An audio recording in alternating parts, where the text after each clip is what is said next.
শৈবতীর্থ তারকেশ্বরে দেশ বিদেশ থেকে লক্ষাধিক ভক্তের সমাগম ঘটে মহাদেবের মাথায় জল অর্পণ করার উদ্দেশ্যে। ভক্তদের যাতে কোনো রকম অসুবিধার সম্মুখীন হতে না হয় তার জন্য বদ্ধপরিকর তারকেশ্বরের বিধায়ক রামেন্দু সিংহ রায়। বিধায়কের উদ্যোগে জলছত্র এবং মেডিকেল ক্যাম্প পরিষেবা প্রদান করা হবে, তারই শুভ সূচনা করলেন বিধায়ক রামেন্দু সিংহ রায়। এদিনের এই কর্মসূচিতে বিধায়ক ছাড়াও উপস্থিত ছিলেন আরো বিশিষ্ট ব্যক্তিরা।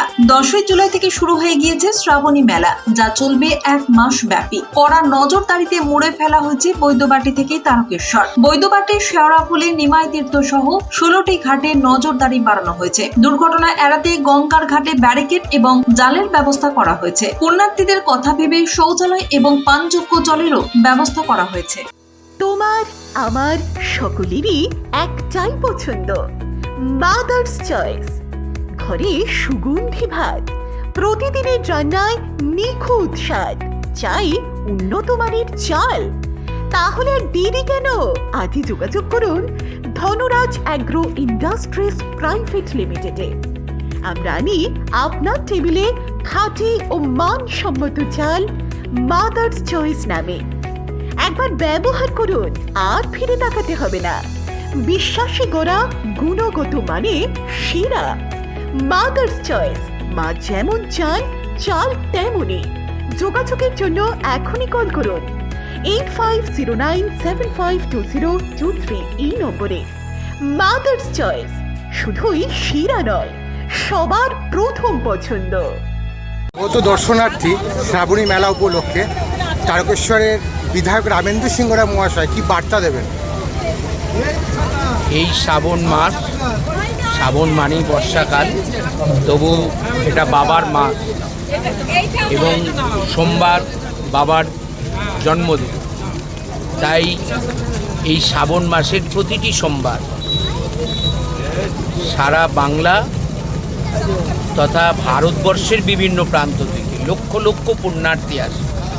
পুণ্যার্জনের জন্যে শেওড়াফুলির গঙ্গার থেকে জল তুলে তারা হাঁটতে হাঁটতে ভোলে বাবা পার করেগা বলতে বলতে বাবার ধামে পৌঁছে যায়। বাবার কাছে এইটুকু প্রার্থনা করি, এইমাত্র পূজা দিলাম, যে প্রত্যেক পুণ্যার্থী এই 40-45 কিলোমিটার রাস্তা আসতে তাদের যেন কোনো অসুবিধা না হয় এবং বাবার মাথায় সুষ্ঠুভাবে যাতে জল তারা দিতে পারে, আবার তারা তাদের পরিবার পরিজনের কাছে সুষ্ঠুভাবে ফিরে যায়। এই প্রার্থনাই বাবার কাছে পুজো দিয়ে করলাম। এর জন্যে আমরা প্রশাসনিকভাবে সর্ব জায়গায় একেবারে নিমাই তীর্থের ঘাট যেখান থেকে জল উঠবে আর এখানে বাবার মন্দির পর্যন্ত সমস্ত পরিষেবা দেবার জন্য প্রশাসনও যেমন তৈরি, ঠিক তেমনি আমি তারকেশ্বরের বিধায়ক হিসাবে এই যে দেখছেন এখান থেকেই তারকেশ্বর শুরু হচ্ছে, এই ওয়েলকাম গেট, এখান থেকে বাবার মন্দির এবং বাবার মন্দিরের পর রেল স্টেশন, বাস স্ট্যান্ড, সমস্ত জায়গায় আমাদের কর্মীরা তারা প্রত্যেকটা রবিবার এবং সোমবার সেখানেতে থাকবে প্রত্যেকটা মানুষকে পরিষেবা দেবার জন্য। এখানেই দেখতে পাচ্ছেন ওয়েলকাম গেটে আমরা একটা জলছত্র করেছি, যার মধ্য দিয়ে পানীয় জল, কিছু খাবার, ওষুধ এবং ম্যাসেজ করানোর সব রকম ব্যবস্থা আমরা এখানেতে রেখেছি এবং ডাক্তার রেখেছি, যদি কিছু ঘটে তাকে ডাক্তারি পরিষেবাটা দেওয়া। ঠিক এরপরেই আমরা লোকনাথ মোড়েতে রেখেছি, সেখানে তো আমাদের ওষুধ, ডাক্তার, জল, খাবার আছে।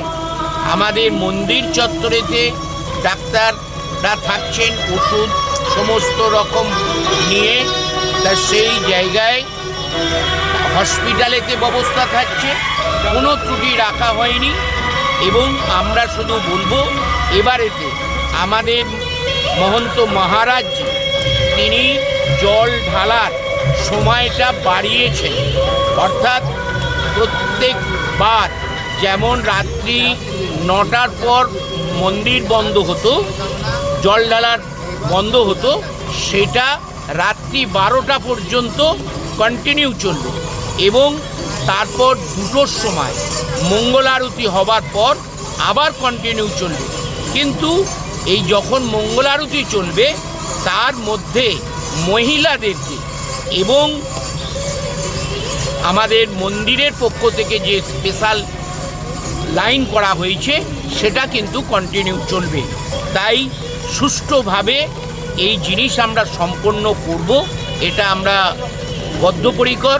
এবং বাবার কাছে আশীর্বাদ, তার আশীর্বাদ ছাড়া তো আমরা সুষ্ঠুভাবে পরিচালনা করতে পারি না। তাই বাবার কাছে প্রার্থনা, তিনি যেন আমাদের উপর সেই আশীর্বাদ করেন। সমস্ত পুণ্যার্থী সুষ্ঠুভাবে আসে, জল ঢেলে তারা তাদের ভক্তি ভরে পূজা অর্চনা দিয়ে আবার সুস্থ শরীরে যেন বাড়ি যেতে পারে।